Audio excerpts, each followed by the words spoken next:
So what's up guys? So pang-angin dito sa Korea, and the bad news is nilipat kami ng employer, and kahapon pa kami nag-start, pero hindi pa kami nag-start ng work. Siguro maybe next time or today mag-umpisa kami ng trabaho. And napakalayo dito guys, kasi dalawang sakay kaming barko, tapos ang bilihan is napakalayo. So binigyan kami ng budget tag 100,000 para sa pagkain, tapos every 15 days is bibili na naman kami another 100,000 sa pagkain. Yan, sa rent sa bahay is di namin alam kung paano ikakaltas yun. Tapos nagbukas din kami ng passbook dito sa lugar, doon sa kabilang city, barrio siguro ang tawag doon. And ang problema lang is wala pa kami idea kung ano maging trabaho namin, pero sa civis daw kami, and minsan pupunta sa land, at medyo parang di namin alam kung ano ba talagang abilidad ng boss namin guys. Kaya siguro yung video na to is hindi na maganon kahaba, kasi nga hindi muna ako magbibideo dun sa pagtatrabaho namin. Mamaya mag-i-explain na lang ako sa inyo, kasi nga diba, nakalagay kasi sa rules na bawal mag-cellphone sa trabaho. So dito sa bahay okay lang, kasi nga nasa bahay naman.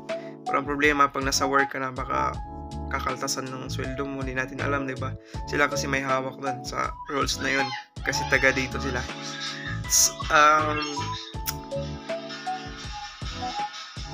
Siguro yun lang siguro man. Tapos hindi na natin makakasama sa vlog yung yung anak ng bossing namin, kasi nga malayo na kayo, sobrang layo nung sa kanila guys.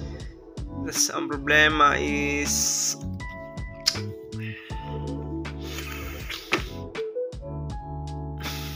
wala, ganito boring pa rin dito guys.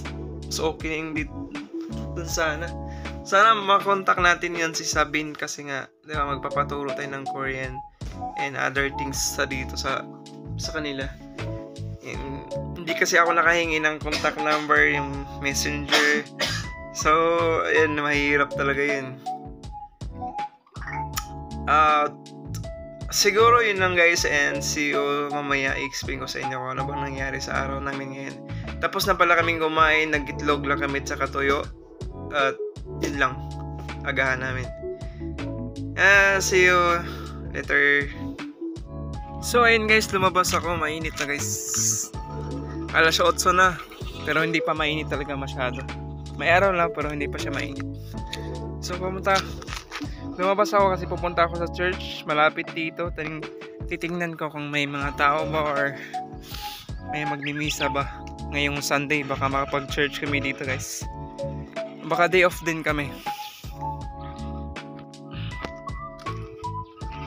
Ito na yung lugar namin guys, malapit kami sa dagat. Kung mapansin, dagat na yan. Tapos nasa bukid kami banda, pero malapit lang kasi yan.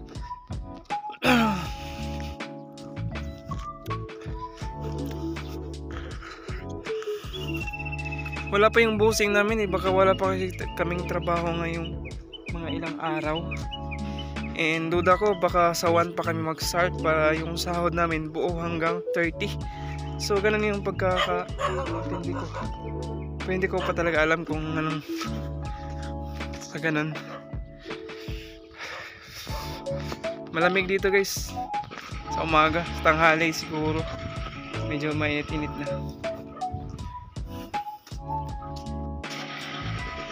About kasi video na to, siguro mag-message ka direct sa page, sa Facebook natin, and screenshot mo lang tong video na to, and may Gcash ka sa akin. So message ka lang sa akin at sabay yung screenshot na video na to, and yun lang, salamat. And huwag sanang wag ka sanang magsawang magsubaybay sa video natin mga ka-birds.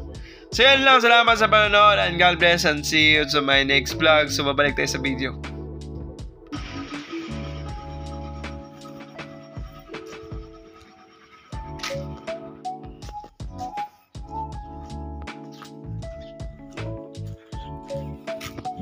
Ang jogging midres, way trabaho. Mura na magturista dire. Nakakaawa no? Sino ka no?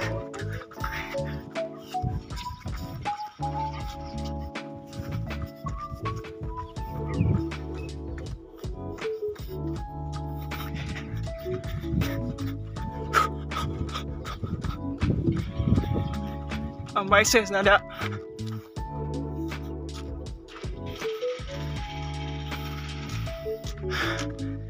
Pagod.